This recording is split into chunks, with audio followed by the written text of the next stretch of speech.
आज के वीडियो में हम डिटेल में बात करने वाले हैं हैशीमोटो थायराइडाइटिस के बारे में। हरे कृष्णा और नमस्कार, मैं हूं doctor Gaurav Gangwani, board certified intervention radiologist और मैं इंडिया का एक one of the most successful thyroid nodule clinic run करता हूं, जिसमें इंडिया से और बाकी कंट्रीज से लोग हमारे पास आते हैं थायराइड नोड्यूल के बिना सर्जरी के इलाज के लिए। चाहे नीडल से जलाना हो, जिसे बोलते हैं माइक्रोवेव एब्लेशन, या हथेली से एक छोटी सी तार ले जाके एंजियोग्राफी से उसका ब्लड फ्लो बंद करना हो। लेकिन जब भी ये लोग हमारे पास आते हैं, इनका पहला प्रश्न होता है कि डॉक्टर साहब मुझे हुआ क्यों ये गांठ, या फिर मुझे हाइपोथायरॉयडिज्म क्यों है। और तब हम उनमें से बहुत पेशेंट्स को जांचों के बाद बताते हैं कि आपको हैशीमोटो थायराइडाइटिस है। हर किसी के चेहरे पे कन्फ्यूजन होता है, ये क्या जापानीज़ नाम है हैशीमोटो थायराइडाइटिस, और इंडिया में भारत में मुझे क्यों ये हुआ। तो आज इसी के बारे में डिटेल में बात करेंगे। पहली बात, क्या होता है हैशीमोटो थायराइडाइटिस, क्यों होता है, कारण या रिस्क फैक्टर्स क्या हैं, इसके लक्षण क्या है, सिम्टम्स क्या है, आपको क्या दिक्कतें आएगी जिससे आप समझ सकते हो शायद कुछ गलत है, मुझे एक एंडोक्राइन या थायराइड स्पेशलिस्ट के पास जाना चाहिए।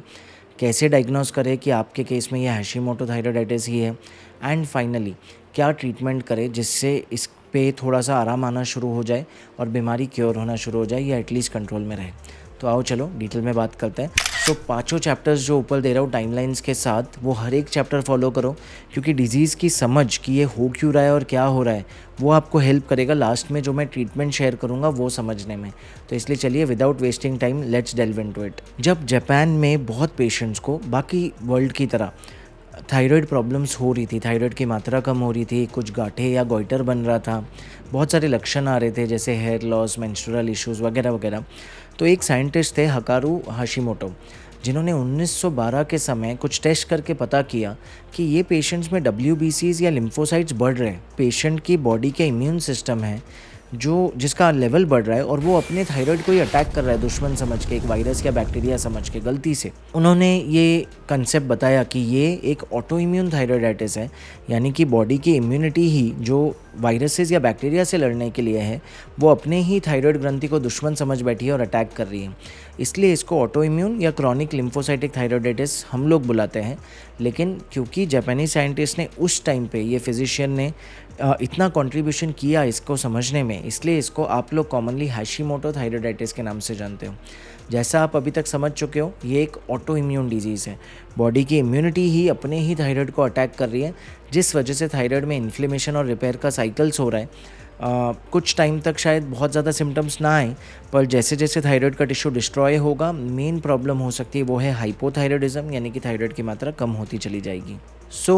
क्या रिस्क फैक्टर्स है, सबको तो नहीं होता ये, और जिनको होता है उनमें क्या कोई रिस्क फैक्टर्स है, क्या कोई पर्टिकुलर एज ग्रुप या पर्टिकुलर सेक्स में ज़्यादा कॉमन है? जी हाँ, कुछ प्री डिस्पोजिशन या रिस्क फैक्टर्स देखे गए हैं। सबसे पहले फीमेल सेक्स में ये बहुत कॉमन है, मर्दों से पुरुषों से 4 से 10 गुना ज़्यादा कॉमन है। ऑफकोर्स जैसा आपने सुना, मर्दों में भी होता है, पुरुषों में भी होता है, लेकिन हाँ ज़्यादा कॉमन है फीमेल्स में, शायद हार्मोन फ्लक्चुएशंस की वजह से। सेकेंड, एज ग्रुप, किसी भी एज ग्रुप में हो सकता है, पर 30 से 50 की एज में सबसे कॉमनली ये होता है या पाया जाता है। थर्ड, जेनेटिक प्रीडिस्पोजिशन देखा गया है, कुछ फैमिलीज़ में ये रन करता है। कई बार ऐसा होता है कि माता पिता को नहीं है, बच्चे को हुआ है, तो मन में ख्याल होता है कि जेनेटिक हेरिडिटरी कैसे हो सकता है, किसी को भी नहीं हुआ है, पापा को या दादा को, लेकिन नहीं, फिर भी जेनेटिक प्रीडिस्पोजिशन हो सकता है।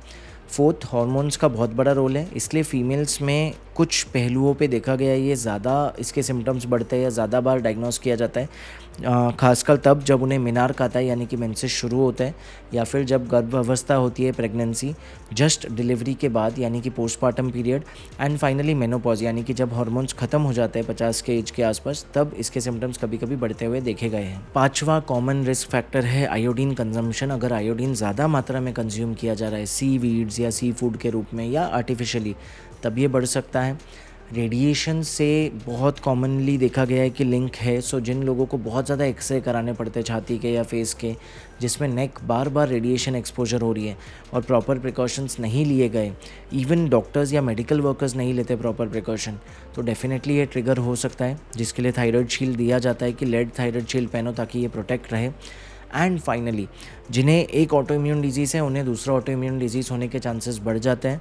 तो बहुत से ऑटो इम्यून डिजीज़ होते हैं जैसे सोराइसिस, जॉगरेन सिंड्रोम, थूक के ग्लैंड का या ग्रंथि का, पर्नीशियस अनीमिया यानी कि विटामिन B12 कम होना बॉडी में, सीलिएक डिजीज़ यानी कि आंतों का इशू जिसमें वीट या ग्लूटेन डाइजेस्ट नहीं कर पा रहे। टाइप 1 डायबिटीज़, जब बच्चों को टाइप 1 डायबिटीज़ होता है जहाँ अपनी इम्यूनिटी अपनी पैंक्रियाज सेल्स को अटैक कर रही है, तब ये हो सकता है। और ऐसी कई सारी सोराइसिस जैसे चमड़ी के इश्यूज़, ऐसे कई सारे ऑटो इम्यून दूसरी बीमारियों के साथ लिंक है कि हैशीमोटो थायराइडाइटिस भी बढ़ जाता है। सो वेल, ये तो देख लिया कि ये होता क्यों है और क्या रिस्क फैक्टर्स है जिसमें ये ज़्यादा पाया जाता है। अब देखते हैं कि इसके लक्षण क्या है। अगर पेशेंट को ये होता है तो क्या सिम्टम सामने आते हैं, और अगर नहीं टाइम पे ट्रीट किया तो क्या कॉम्प्लिकेशंस हो सकती हैं। सो ये कॉम्प्लिकेशन की लिस्ट इतनी बड़ी है कि टेलीप्रॉम्प्टर या कुछ और यूज़ करने से अच्छा मैं अपने फ़ोन से ही पढ़ लेता हूँ। ऑफकोर्स हैशीमोटो थायराइडाइटिस डिफरेंट स्टेजेस में होता है, 5 से 6 स्टेज है। अलग वीडियो उस पर बनाएंगे और एंड स्क्रीन पे या आई बटन पे देंगे। बट अगर हैशीमोटो थायराइडाइटिस सिग्निफिकेंटली थायराइड को डैमेज कर चुका है तो थायराइड कम होने की वजह से मोस्ट केसेस में बहुत से कॉम्प्लिकेशन आ सकते हैं। चलिए पढ़ते हैं कि क्या क्या कॉम्प्लिकेशन आ सकते हैं या लक्षण या सिम्टम्स आ सकते हैं। हेयर फॉल बहुत कॉमनली होता है, मेमोरी लॉस होता है, थकान, फटीग, नींद आना बहुत ज़्यादा होता है। मेंटली कभी कभी बहुत अफेक्ट होता है, डिप्रेशन से गुजरता है पेशेंट। आईब्रोज़ या हेयर फॉल सिर्फ बालों में नहीं पर आईब्रोज़ के भी कुछ हेयर गिरने लगते हैं। आईब्रोज़ के नीचे फेस पे आ जाइए, फेस पफ़ी या सूजा हुआ लगने लगता है। टंग या जीवा थोड़ी मोटी हो जाती है तो बोलने में, खाने में, निगलने में दिक्कतें आ सकती हैं, सुनने में दिक्कतें आ सकती हैं। गर्दन में गोइटर हो सकता है, यानी कि एक गांठ बन सकती है क्योंकि पूरा थायराइड सूज रहा है या कुछ फोकल गांठें आ रही है। ठंडी बिल्कुल नहीं सह पाते, कोल्ड को बहुत इंटॉलरेंट हो जाते हैं। मेंस्ट्रुएशन प्रॉब्लम्स आ सकती है फीमेल्स में, कभी ज़्यादा कभी कम। ऑफकोर्स पैरों में सूजन आ सकती है। फीमेल्स में फर्टिलिटी या मिसकैरेज दोनों का रेट बढ़ जाता है, या तो गर्भावस्था हो नहीं पा रही है या हो गई लेकिन मिसकैरेज जल्दी हो रहा है और समझ नहीं रहा क्यों हो रहा है। पुरुषों में स्पर्म काउंट कम हो सकता है या मोटिलिटी अफेक्ट हो सकती है। बहुत एडवांस स्टेजेस में हार्ट भी अफेक्ट होता है, ब्रैडीकार्डिया या हार्ट रेट लो हो सकता है, ओवरऑल मेटाबॉलिज्म लो हो सकता है, वेट गेन हो सकता है। एंड अगर टाइम पे नहीं ठीक किया तो कुछ एडवांस केसेस में मिक्सिडिमा जैसा एक कॉम्प्लिकेशन होता है मेडिकल, जो जानलेवा भी हासिल हो सकता है। वेल, सिम्टम का काम ख़त्म तो इसे फेंकते हैं। अब दोस्तों आते हैं कि कैसे डायग्नोस करें कि अगर आपको हाइपोथायरॉयडिज्म है, तो आप थायराइड के पेशेंट हो, तो ये one of the most common कारण हैशीमोटो डिजीज़ ही उसका कॉज है। वेल, बहुत सिंपल है। जब आप एक एंडोक्राइन स्पेशलिस्ट के पास जाओगे, लोकल एग्जामिनेशन और देखने के बाद ग्रंथि को या नेक को, वो आपका ब्लड टेस्ट कराएंगे। सबसे पहले T3 T4 TSH, total T3 T4 भी और फ्री T3 T4 भी। उसके बाद कुछ एंटीबॉडी टेस्ट कराएंगे, anti TPO and anti TG antibodies. अगर ये बड़े हुए हैं सीधा हमें रिजल्ट दिखता है कि हाँ ये एंटीबॉडीज़ अटैक कर रहे हैं शायद आपके थायराइड सेल्स को। ऑफ कोर्स बहुत केसेस में सोनोग्राफी कराना पड़ता है अगर गोइटर जैसा सूजन फोकल या डिफ्यूज़ हो रहा है तो।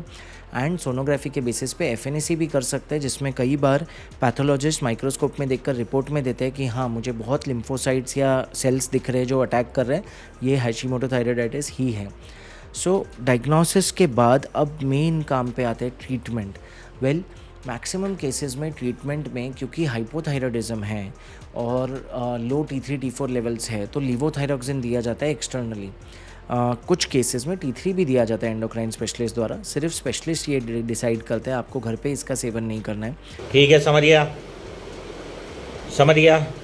पर अगर रूट कॉज नहीं आइडेंटिफाई करने की कोशिश की और उसे नहीं ट्रीट किया तो हो सकता है धीरे धीरे थायराइड टिश्यू और डिस्ट्रॉय होता जाए, थायराइड की मात्रा और कम होती जाए, थायराइड मेडिसिन का डोज बढ़ाना पड़ता रहे। इसलिए वो बेस्ट नहीं है। इसलिए रूट कॉज ढूंढने की कोशिश होनी चाहिए, जो केवल एक एंडोक्राइन स्पेशलिस्ट से मिलके आप ढूंढवा सकते हो। बहुत सारे इस पे थियोरीज़ और ट्रायल्स हुए हैं जो बात करते हैं कि कैसे डाइट और नेचुरल लाइफस्टाइल का इसमें बहुत बड़ा रोल है, और ऑटो इम्यून या पैलियो डाइट फॉलो करके काफ़ी हद तक इसके रूट कॉज को करेक्ट किया जा सकता है और जो क्रॉस रिएक्शन हो रहा है उसे कम किया जा सकता है। बिकॉज हम नहीं चाहेंगे कि स्टेरॉइड्स या इम्यूनोमॉड्यूलेटर्स द्वारा इम्यूनिटी को स्लो किया जाए ताकि अटैक कम हो जाए, उससे इन्फेक्शन होने का रिस्क भी बढ़ेगा या और साइड इफ़ेक्ट्स भी होते हैं बोन हेल्थ, मेंस्ट्रुअल हेल्थ, बाकी चीज़ों पे। क्या है ये ऑटो इम्यून डाइट जिससे हम हैशीमोटो थायराइडाइटिस को पोटेंशियली कंट्रोल कर सकते हैं या रिवर्स भी कर सकते हैं?